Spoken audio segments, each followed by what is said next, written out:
Good morning, students. In the last video, we have discussed about inertial mass as well as gravitational mass. Today, we will learn about weight, difference between mass and weight, spring balance, and we will do some numericals also. So, what is weight? Weight of a body is defined as the gravitational pull on the earth on it. कोई भी body जो अर्थ के ऊपर है, अर्थ उसके ऊपर एक force लगा रही है नीचे की तरफ, वो क्या है? Gravitational pull. और उसे ही क्या कहा जाता है? वेट। इसके जो यूनिट्स हैं, ग्राम फोर्स और डाइन, ये सीजीएस में है। किलोग्राम फोर्स और newton in M K system. W is equal to M G, weight को क्या बोलते हैं? एम जी, ठीक है। Where G is the acceleration due to gravity and its values 9.8 metre per second square. Okay, now come to the difference between mass and weight. It is very important. So what is mass? It is the measure of inertia and gravitation, and weight, it is a measure of gravity.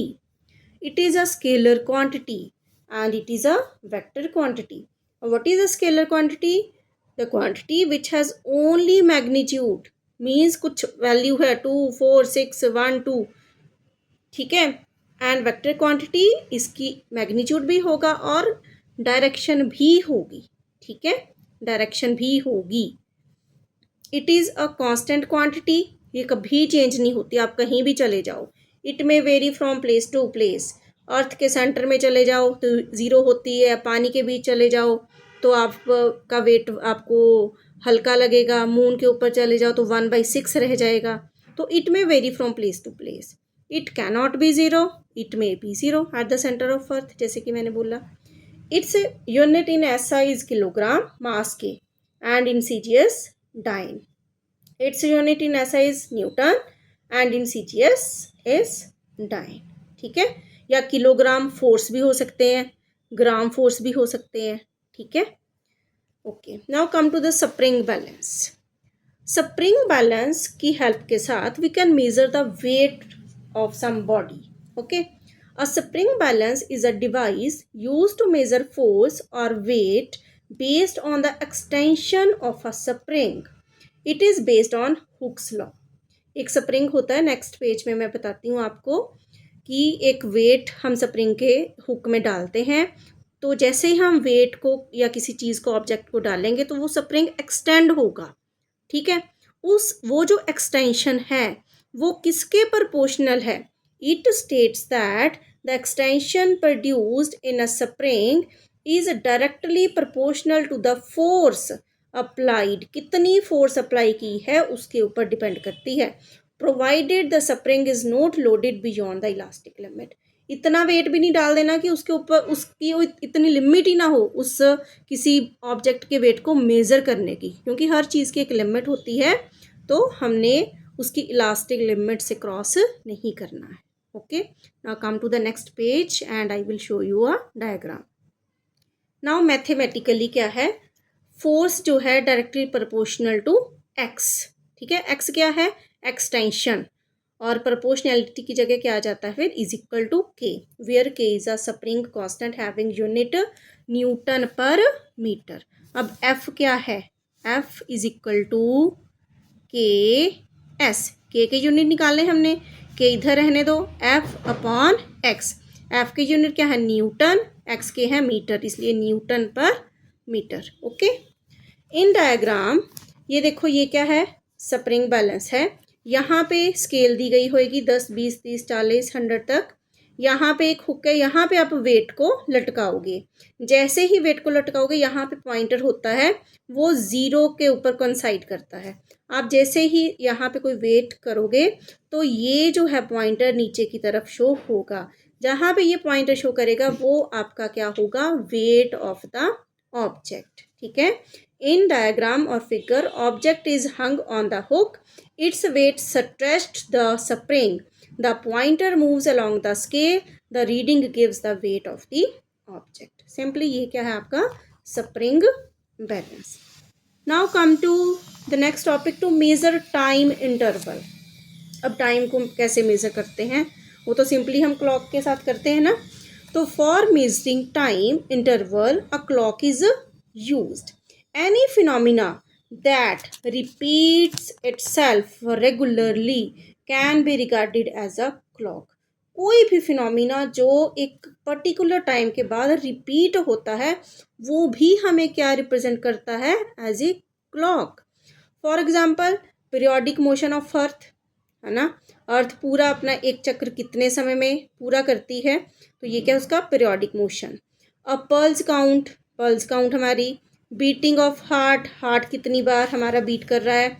Vibration of a caesium atom can form various types of clocks. अब एक caesium atom है, इसके base पर एक clock बनी है, ठीक ठीक है। Caesium clock, caesium atomic clock बोलते हैं। वो वाली जो क्लॉक है वो बहुत स्टीक है, उसके जो रिजल्ट्स हैं बहुत ज़्यादा एक्यूरेट हैं, ठीक है। A caesium clock is a hyper accurate type of atomic clock that determines time by measuring the natural vibration frequency of caesium 133 atoms, ठीक है। ये सीजियम 133 एटम, इसमें एटम जो हैं वाइब्रेट करते हैं, ठीक है। कितने वाइब्रेशंस होते हैं एक सेकेंड में, तो वो क्या है उसकी एटॉमिक क्लॉक। ध्यान से समझना इस चीज़ को।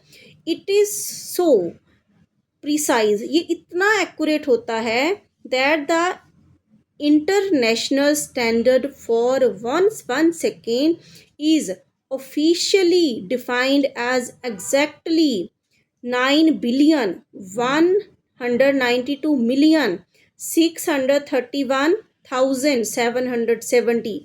इतनी वाइब्रेशंस जो होती हैं वो कितने समय में होती हैं, 1 सेकेंड में, ऑफ दीज एटॉमिक वाइब्रेशन। एक सीजियम एटॉमिक क्लॉक है, उसमें जो एटम्स हैं इतनी बार वाइब्रेट करें तो उस पीरियड को क्या माना गया है, 1 सेकेंड। ये इतनी एक्यूरेट है कि इसकी जो सीजियम एटॉमिक क्लॉक की यूज़ है कहाँ कहाँ पे होता है, जीपीएस में, जो हमारे मोबाइलों में ऐप होती है, नेविगेशन सिस्टम में, टेलीकॉम नेटवर्क्स में, सैटेलाइट्स में, एरोप्लेन्स में, ये सारी चीज़ें ये जो सीजियम एटॉमिक क्लॉक है ये यूज़ की जाती है। Okay, come to the next page. Now order of magnitude of time, ठीक है। ऑर्डर देखना है किसका, टाइम का, ठीक है। फर्स्ट है, ये कुछ केसेस हैं। Time taken by light to cross distance of nuclear size. एक न्यूक्लियस होगा, न्यूक्लियस के बीच में से कितना टाइम लगेगा लाइट को क्रॉस करने के लिए, उसका ऑर्डर क्या है, 10⁻22 सेकेंड। बहुत कम समय है ये, कि 10⁻22 सेकेंड का मतलब समझते हो ना, 0.000 कितनी ज़ीरो होंगी, 22, फिर जाके 1, इतना कम समय लगता है लाइट को न्यूक्लियर साइज में से क्रॉस करने के लिए। ये ऑर्डर है उसका। Time taken by light to cross through glass of a window plane. Window plane का जो ग्लास होता है उसमें से लाइट को क्रॉस करने के लिए कितना समय लगता है, 10⁻11 सेकेंड। विंक ऑफ द आई, जो हमारी आँख है वो झपकती है ना, उसके लिए 10⁻1 second only. Time interval between heart beat के बीच में जो टाइम इंटरवल है वो लगभग 1 सेकेंड है।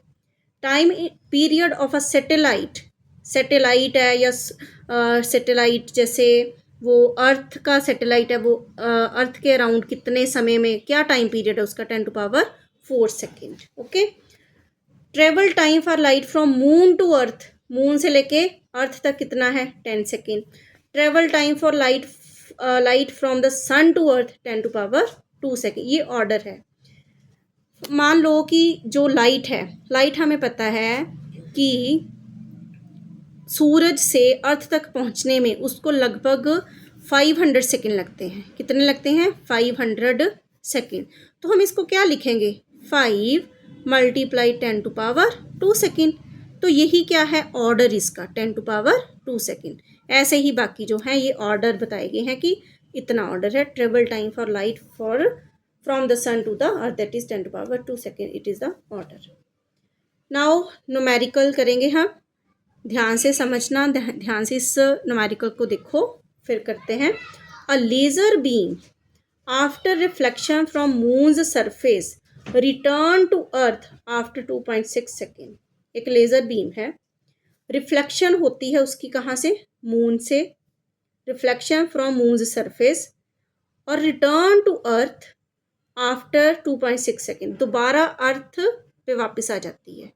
ठीक है, क्योंकि अर्थ से जाती है ना मून के ऊपर लाइट, तो वहाँ से रिफ्लेक्ट होके फिर अर्थ पे आ जाती है। Find the distance of the moon from the surface of earth. Earth और मून के बीच में कितना डिस्टेंस है वो हमने मेजर करना है। तो सोचो कैसे करेंगे।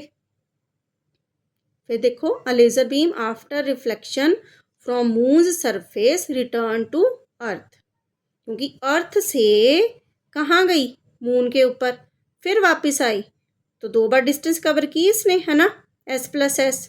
कितना टाइम लगा, 2.6। तो डिस्टेंस हमने फाइंड आउट करनी है। हमें लाइट की स्पीड तो पता ही है क्या होती है, 3 × 10⁸ मीटर पर सेकेंड। तो हमारे पास टाइम भी है, हमारे पास वेलोसिटी भी है, तो हमने क्या निकालना है, डिस्टेंस। तो आपको याद होगा फॉर्मूला, c क्या है, 3 × 10⁸ मीटर पर सेकेंड, टाइम क्या है 2.6 सेकेंड, डिस्टेंस का फॉर्मूला क्या था, CT/2। क्यों वापस आया, क्योंकि अर्थ से मून, मून से दोबारा अर्थ पे आई है। ठीक है, क्लियर। सो 3 × 10⁸ मल्टीप्लाई टाइम की वैल्यू 2.6/2, ये कट जाएगा, 2 1 = 2, 2 3 = 6, 1.3 × 3 3.9 × 10⁸ मीटर। सो इतने डिस्टेंस है किसकी, अर्थ और मून की, जब टाइम कितना है 2.6 second. Okay, so come to the next page. Next numerical, mass of a proton is 1.6 × 10⁻27 kilogram. अब ये ऑर्डर है इसका, ठीक है, प्रोटॉन का ऑर्डर कितना है, 10⁻27 kg, ये मास दिया है। Calculate the number of protons, अब हमने नंबर ढूंढना है, हुज नेट मास इज 1 ग्राम। यदि हमारे पास 1 ग्राम प्रोटॉन हो, ठीक है, तो हम उसमें कितने नंबर ऑफ प्रोटॉन्स होंगे, number of protons express in the order of magnitude, उनका ऑर्डर में हमने इसको एक्सप्रेस करना है। तो हमारे पास मास ऑफ प्रोटॉन कितना है, नेट मास कितना है, 1 ग्राम। ठीक है, ये देखो मास ऑफ अ प्रोटॉन क्या है, given, net mass of proton कितना है, 1 ग्राम। इसको किलोग्राम में कन्वर्ट करोगे तो you have to divide with 1000, तो ये बन जाएगा 10⁻³ किलोग्राम। अब number of protons in 1 gram, number of protons ये निकालें 1 ग्राम में, मीन्स n = जो मास था वो क्या था, जो नेट मास था क्या था, 10⁻³ divided by mass of proton. ठीक है, नंबर ऑफ प्रोटॉन ढूंढने हैं, तो जो net mass divided by mass of proton, 10⁻³ upon 1.6 × 10⁻27, 10⁻³ ये जो -27 ऊपर चला जाएगा, 10⁻27 अपॉन 1.6, ये -3 है, ये प्लस के 27 है, बेस हमारे सेम है, बीच में क्या है, मल्टीप्लिकेशन। तो जब बेस सेम हो, बीच में मल्टीप्लिकेशन, तो पावर्स क्या होती हैं, ऐड। तो -3 + 27 क्या बन जाएगा, 24। तो हम, उन्होंने पूछा क्या है, सिर्फ ऑर्डर पूछा है, तो हमें डिवाइड करने की ज़रूरत ही नहीं पड़ेगी, we know the answer from here. Therefore, order of magnitude of number of proton in 1 gram is 10⁻24। इतने नंबर ऑफ प्रोटॉन्स हैं यदि प्रोटॉन का जो नेट मास है वो 1 ग्राम है। So this is today's topic. So please like, comment, share and subscribe my channel. Okay, thank you. We will meet in the next video. Till then, take care of yourselves. Okay, bye bye.